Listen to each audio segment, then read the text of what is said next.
بسم اللہ الرحمن الرحیم۔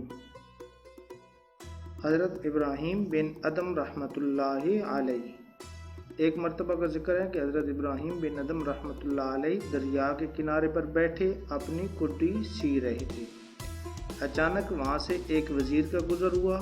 اس نے جو حضرت ابراہیم بن ادم رحمۃ اللہ علیہ کو اس حالت میں دیکھا تو بڑی حیرت کا اظہار کیا اور کہنے لگا کہ کس قدر عظیم سلطنت کے مالک ہیں اور فقیری کو اختیار کر رکھا ہے۔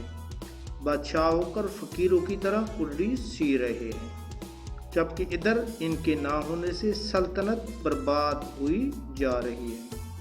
حضرت ابراہیم بن ادم رحمۃ اللہ علیہ نے کشف کے ذریعے سے اس کے دل کی بات معلوم کر لی اور اس کو اپنے قریب بلایا۔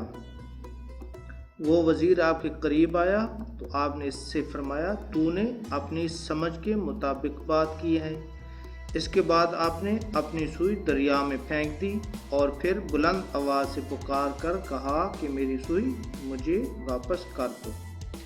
اچانک دریا کے اندر سے ہزاروں مچھلیاں اپنے اپنے منہ میں سوئی نصب کی ہوئی دبائے ہوئے پانی سے باہر آئیں۔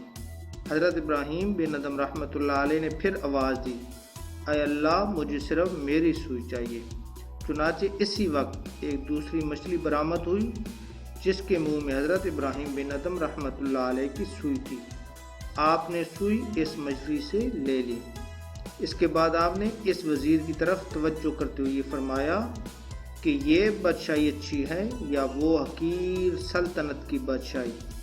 پھر خود ہی فرمایا، یقیناً یہ بادشاہی حقیقی بادشاہی ہے اور سب سے اچھی ہے۔ یہ سن کر اور دیکھ کر اس وزیر نے معذرت کی اور اپنی راہ پر چل دیا۔